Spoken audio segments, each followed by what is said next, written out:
Oke, saya akan share screen lagi untuk bagian yang kedua. Oke, baik. Apakah slide-nya sudah terlihat? Terlihat ya? Ya.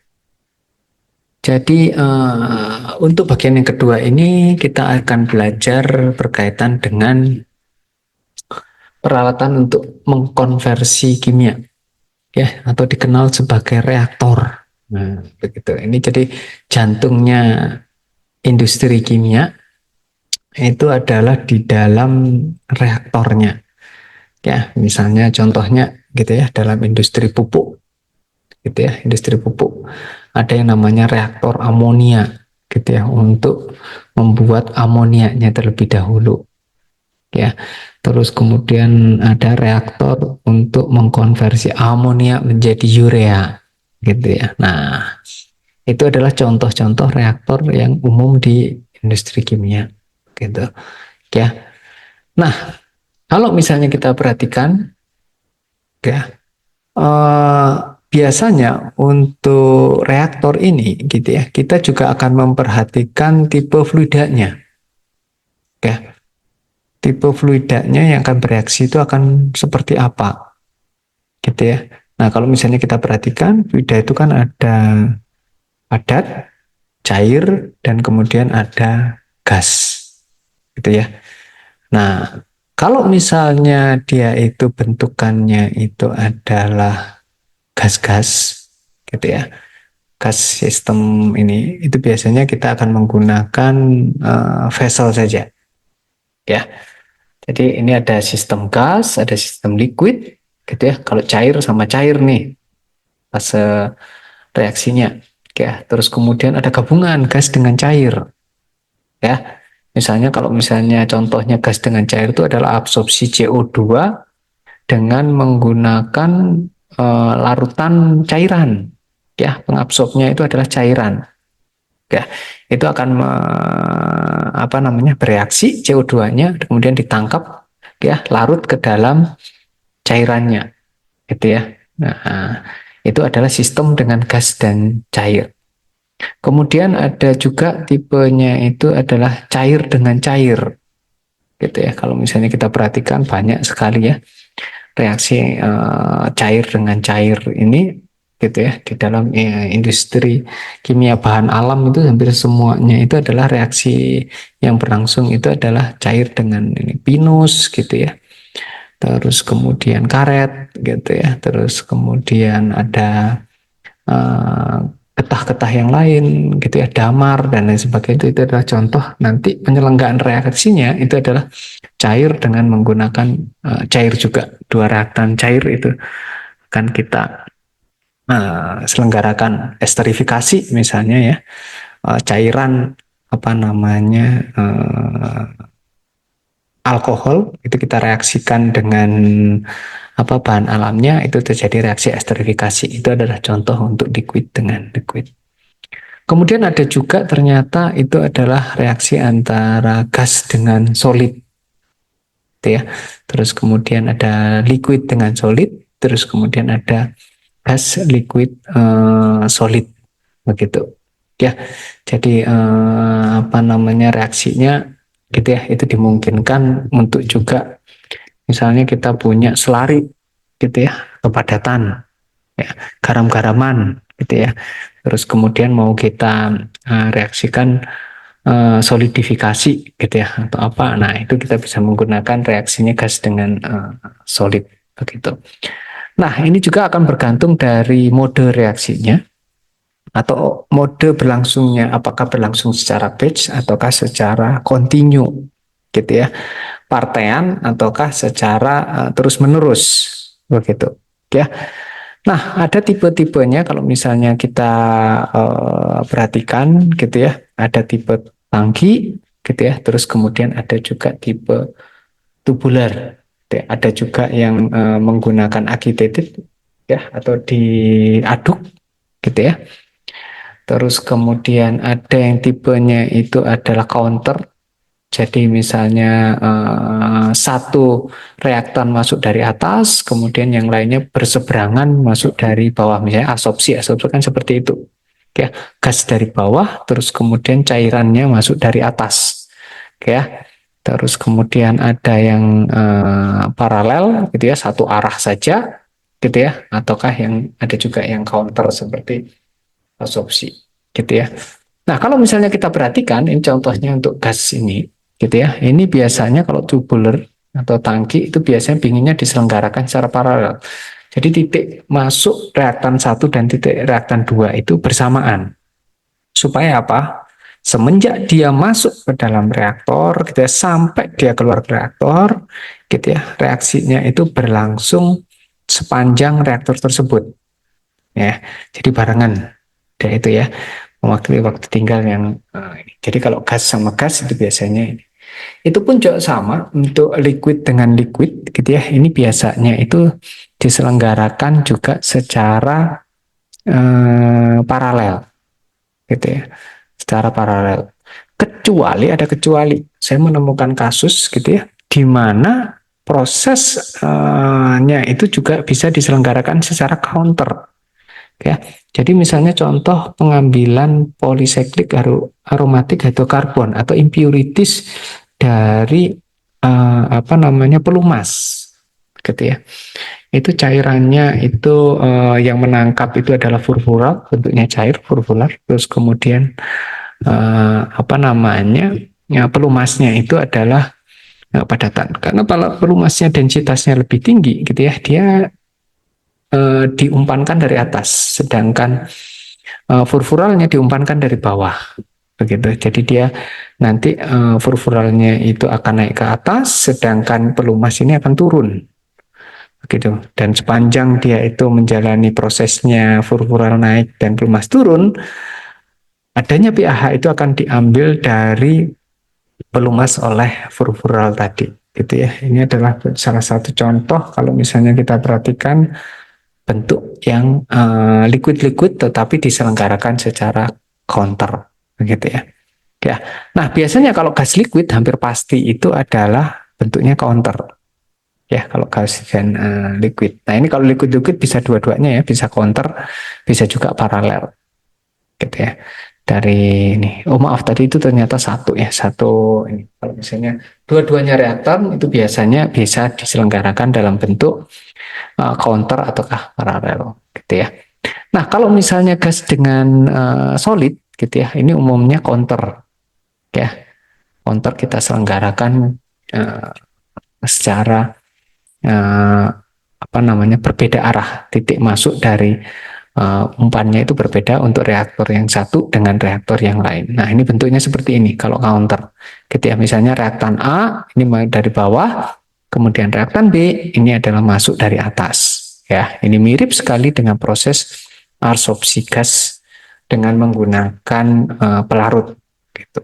Ya, jadi tabel ini gitu ya, ini akan memberikan guidance atau petunjuk kepada kita gitu ya. Kalau secara filosofis desainnya itu akan seperti apa gitu ya. Nah, ini adalah contoh kalau misalnya reaktor berpengaduk ya, jadi bentuknya ini akan seperti ini. Ya, sebenarnya mirip ya dengan vessel-vessel yang lain, hanya saja karena ini adalah kita selenggarakan reaksi, jadi dua molekul atau lebih itu harus bertemu satu dengan yang lain. Jadi kita berikan tambahan media untuk mereka bisa pertumbukan satu dengan yang lain. Oleh karena itu biasanya di bagian dindingnya kita kasih bubble, ya, terus kemudian di bagian tengahnya ini kita biasanya diberikan media pengaduk, gitu ya, supaya dia nanti berputar, gitu ya. Putaran itu menyebabkan yang reaktan-reaktan tadi untuk saling bertumbukan satu dengan yang lain sehingga reaksinya kalau tanpa pengaduk gitu ya ini biasanya tenang-tenang saja nanti reaksinya akan berjalan dengan lambat ya, jadi supaya cepat ini kita aduk, begitu ya. Seperti halnya Anda misalnya contoh mau melarutkan gula di dalam teh misalnya. Nah, supaya kristal gula itu cepat melarut, apa yang Anda lakukan? Nah, Anda aduk kan? Gitu ya, nah, sama. Konsepnya juga sama. Seperti halnya itu untuk menjalankan reaksi. Begitu. Oke, nah ada macam variasi ya terkait dengan pengadukan tadi. Pengadukan itu bisa kita selenggarakan dengan menggunakan media, misalnya ini adalah adanya pengaduk di dalam vessel, ya. Jadi ada batang, terus kemudian di sini ada baffle, gitu ya. Lalu ada sudu-sudu, gitu ya, yang nantinya itu akan berputar dan mengaduk. Tapi bisa juga pengadukan itu diselenggarakan misalnya dalam bentuk putaran, gitu ya. Jadi kita putar terus, gitu ya, sedemikian hingga ya nantinya di dalam vessel tersebut terjadi pencampuran, ya. Jadi pencampuran itu juga bisa kita selenggarakan reaksi tersebut, gitu ya. Jadi sekali lagi kenapa ini kita recycle, gitu ya. Ini biasanya dalam sekali masuk melewati reaktor itu biasanya konversinya masih belum tinggi. Ya, jadi ada reaktan yang masih terbawa sebagai bagian dari produk, gitu ya. Makanya oleh karena itu kita coba umpankan sekali lagi, gitu ya, supaya tadi yang masih reaktan-reaktan itu bisa bereaksi lagi dan ketika keluar itu memberikan produk yang nilainya lebih tinggi atau konversinya yang lebih tinggi. Ya. Atau kalau tidak, kita bisa buat dalam bentuk bersusun seperti ini. Ya, jadi reaktor 1, reaktor 2, reaktor 3, gitu ya. Contohnya kalau misalnya kita perhatikan ada reaktor biodiesel itu biasanya ada dua, gitu ya. Ada dua secara seri, ya. Sekali lagi tujuannya itu adalah supaya nanti apa namanya reaksinya bisa mencapai nilai di atas 95%. Ya, jadi yang pertama itu biasanya 80 sampai 90, gitu ya. Nah, supaya 95, gitu ya. Nah, ini kita tambahkan satu reaktor lagi. Ya. Bisa dalam bentuk tiga vessel yang berbeda atau ini sebenarnya satu vessel saja tapi ditumpuk-tumpuk, gitu ya. Gitu ya, bentuknya ditumpuk-tumpuk, gitu ya. Jadi apa yang terjadi, kita umpankan dari bawah kemudian naik ke atas, gitu ya, naik ke atas sampai akhirnya menjadi produk, gitu ya. Nah, ini contohnya kalau misalnya liquid-liquid ini biasanya dengan menggunakan Kuhni apa ekstraktor atau Kuhni reaktor, gitu ya. Ini biasanya bentuknya adalah seperti ini.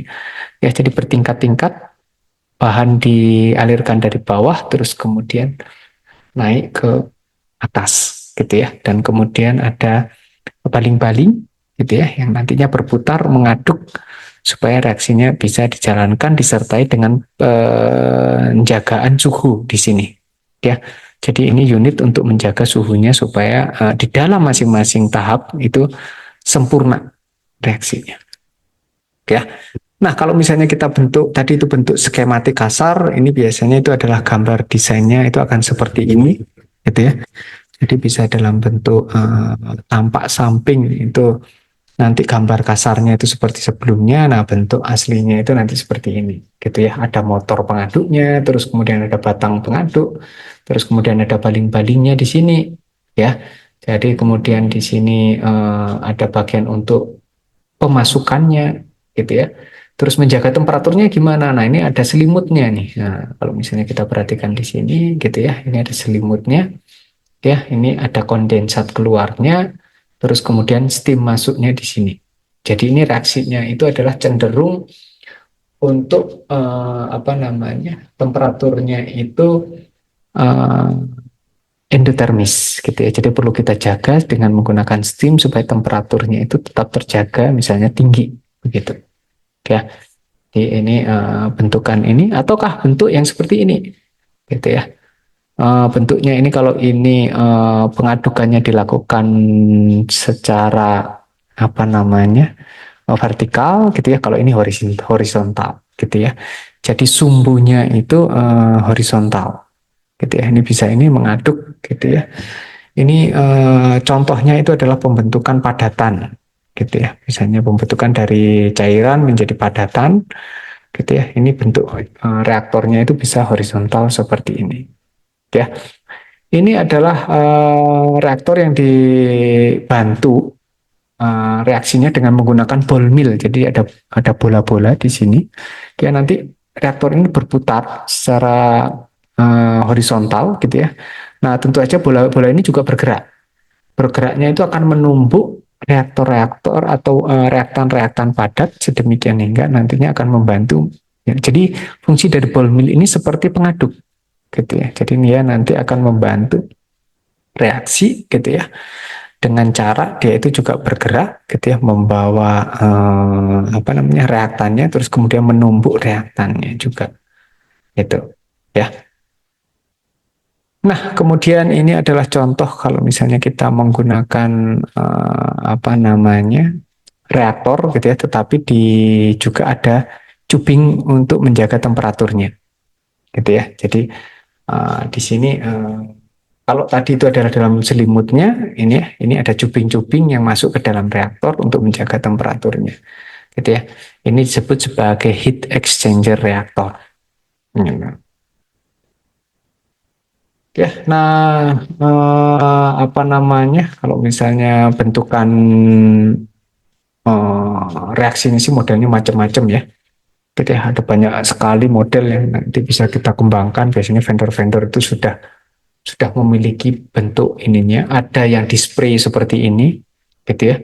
Jadi misalnya gasnya ini masuk, terus kemudian kita spray, gitu ya, supaya bahan-bahan yang dalam spray ini terbawa oleh gas ini tadi, gitu ya. Jadi ini model ini juga sudah ada.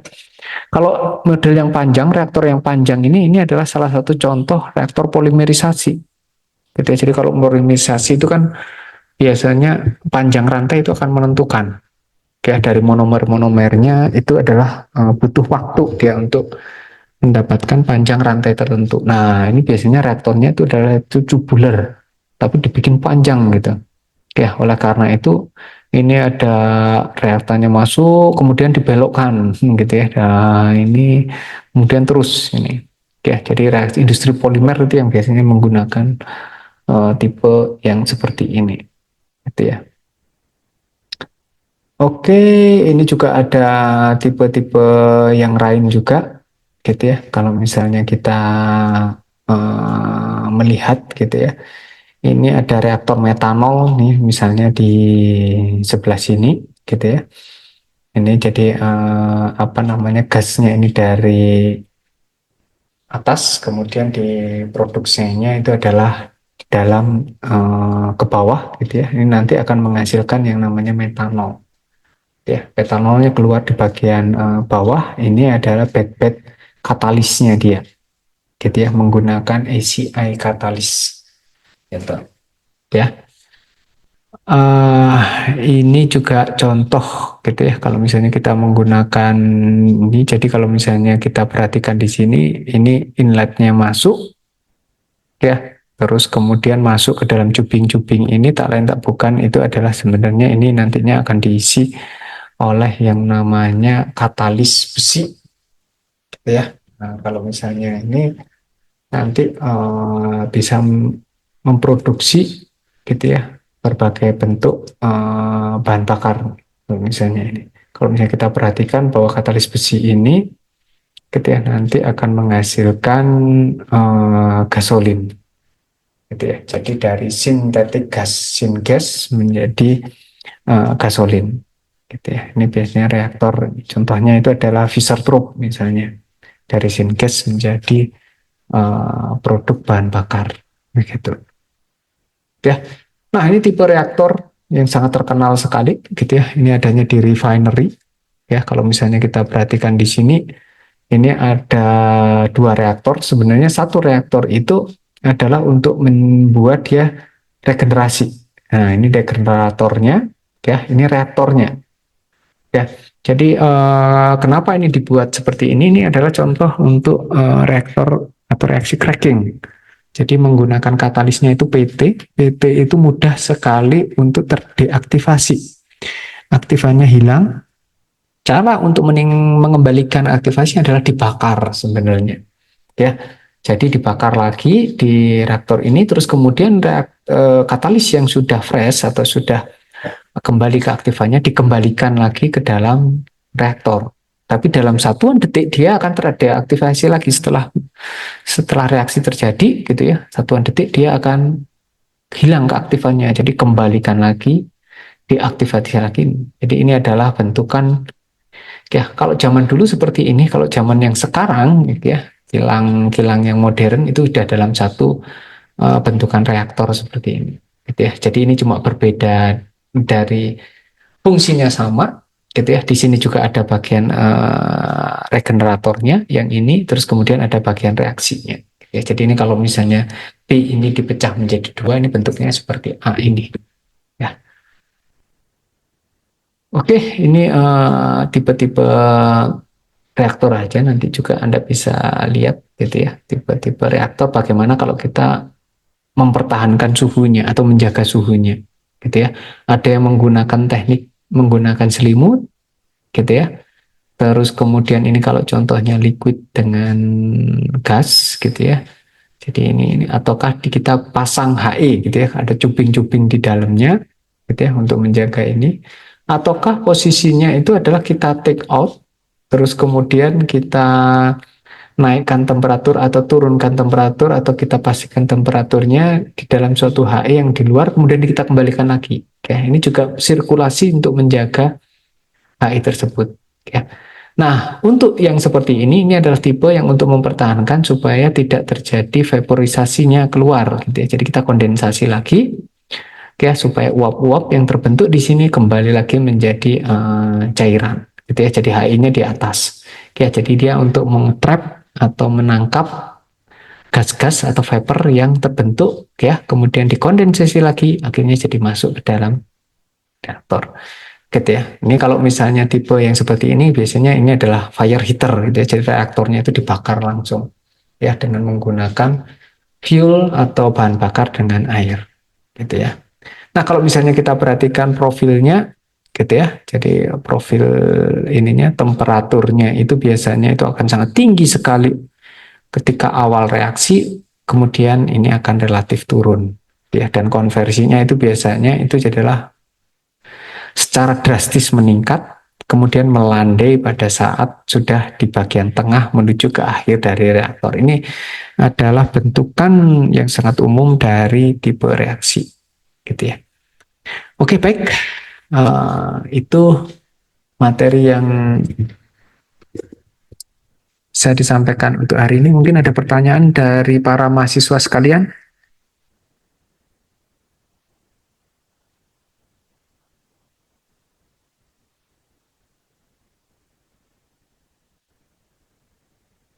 Oke, baik. Khusus untuk hari ini mungkin nanti akan ada penugasan, oke ya, apa namanya seperti kemarin, gitu ya, nanti akan saya sampaikan penugasannya di Google Classroom, gitu ya. Nah, waktunya sama seperti yang sebelumnya, itu adalah 1 minggu untuk menyelesaikan tugasnya, begitu, ya. Baik, kalau misalnya tidak ada pertanyaan, mungkin kita bisa sudahi perkuliahannya karena di sini sudah jam 12 lebih 16 ya. Mungkin di Ambon itu sudah jam 2 lebih 16 begitu. Ya, saya sampaikan terima kasih atas perhatiannya dan salam sehat semuanya.